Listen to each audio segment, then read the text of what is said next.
Hello friends, welcome back to our channel. నేను మీ ప్రభాకర్ని. ఈరోజు వీడియోలో మా పొలంలో అయితే మేము ఇక్కడ కూరగాయలు నాటాలనుకుంటున్నాము. సో నేను నా ఫ్రెండ్ కలిసి దానికి సంబంధించి వీడియో అనేది మేము ఇక్కడ చేసే పనులని ఈ వీడియోని నీకు చూపిస్తాను. ఫస్ట్ టైం అనమాట పొలంలో పనిచేయడము. మనకి ఇది ఎలా చేయాలో కూడా తెలియదు. నా ఫ్రెండ్కి అయితే ఐడియా ఉంది, నాకైతే అంత ఐడియా లేదు. ఇద్దరం కలిసి అయితే చేస్తున్నాం ఈసారి. ఫస్ట్ టైం నేనైతే పొలంలో పనిచేయడము. మేమైతే ఇప్పుడు కాలువ తీయాలి. ఇటు సైడు కనిపిస్తుంది కదా మనకి, ఇటు సైడ్ కాలువ తీయాలి వాటర్ కోసము. కాలువ తీసిన తర్వాత మడవలు కట్టాలి. ఆ పని అయితే చేస్తున్నాం ఈరోజు వీడియోలో ఏమేమి పని చేస్తున్నాం మొత్తం నేను చూపిస్తా. ఓకే ఫ్రెండ్స్, వీడియో చివరి వరకు చూడండి.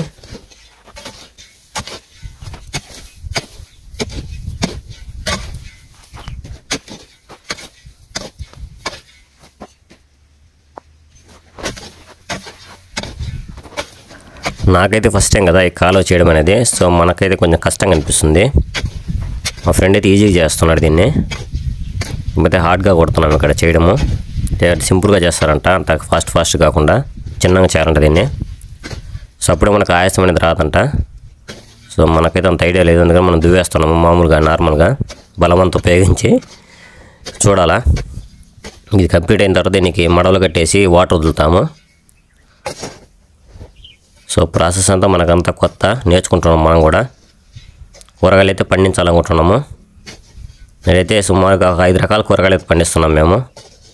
టమోటా, గోంగూర, ఆకుకూరలు, నెక్స్ట్ వచ్చి పాలకూర, బెండకాయలు, వంకాయ, మిర్చి, అలాగనే గోంగూర,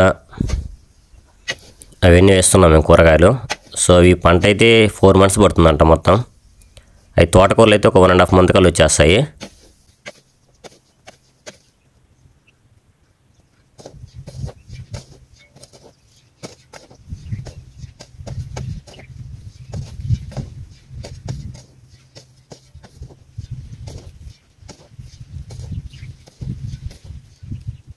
మనమైతే కాలువ తీయడం పని అయితే అయిపోయింది. ఇప్పుడు వాటర్ పెడతాం ఈ కాలువలో. ఎందుకంటే ఇది కాలువ మడవలాగా చేయాలి గట్టిగా. వాటర్ వదిలేసినప్పుడు కింద మెత్తగా అయింది మట్టి. ఆ మట్టిని తీసేసి ఆ కాలువ పైన వేస్తాం. ఇప్పుడు గట్టిగా అయిపోద్ది, గట్టులాగా. అందుకని వాటర్ వదిలేము ఈ కాలువలో మొత్తము చివరి వరకు. అది బాగా నానిన తర్వాత దీని మీద మనము నానిన మట్టిని పైన వేస్తాము. అప్పుడు గట్టులాగా ఏర్పడుద్ది. అది కూడా మీకు నేను చూపిస్తాను ఎలా చేస్తారనేది. ఇప్పుడు ఇక్కడ చేస్తున్నాను చూడండి. ఆ మట్టి తీసేసి ఆ మట్టిని తీసేసి పైన వేస్తాం అనమాట. అలా చేసినప్పుడు అది గట్టిగా అయిపోద్ది. ఆరిన తర్వాత ఇప్పుడు గట్టులాగా ఉంటుంది మనకు. వాటర్ అనేవి లోపలికి వెళ్ళిపోవు. ఆ పంటలోకి మనకు కావాల్సినప్పుడు వదులుకోవచ్చు, అప్పుడు ఫ్రీగా ఉంటుంది. మొత్తం వేసేయాలన్నమాట. 2 సైడ్లు వేస్తే మనకు గట్టిగా ఉంటుంది. అదే ఇదంతా మేము చేసాము ఇక్కడంతా చూడండి. 2 సైడ్లు గట్టు అనేది. వీటిని అయితే బోదెలు అంటారు ఫ్రెండ్స్. ఎందుకంటే ఇవి నానిన తర్వాత వీటి లోపల మనం నారిని నాటడం తీసుకొచ్చి మేము నారే తీసుకొని రావాలా. నెక్స్ట్ వీడియోలో నారు తీసుకొచ్చి నాటిని మీకు నేను చూపిస్తాను.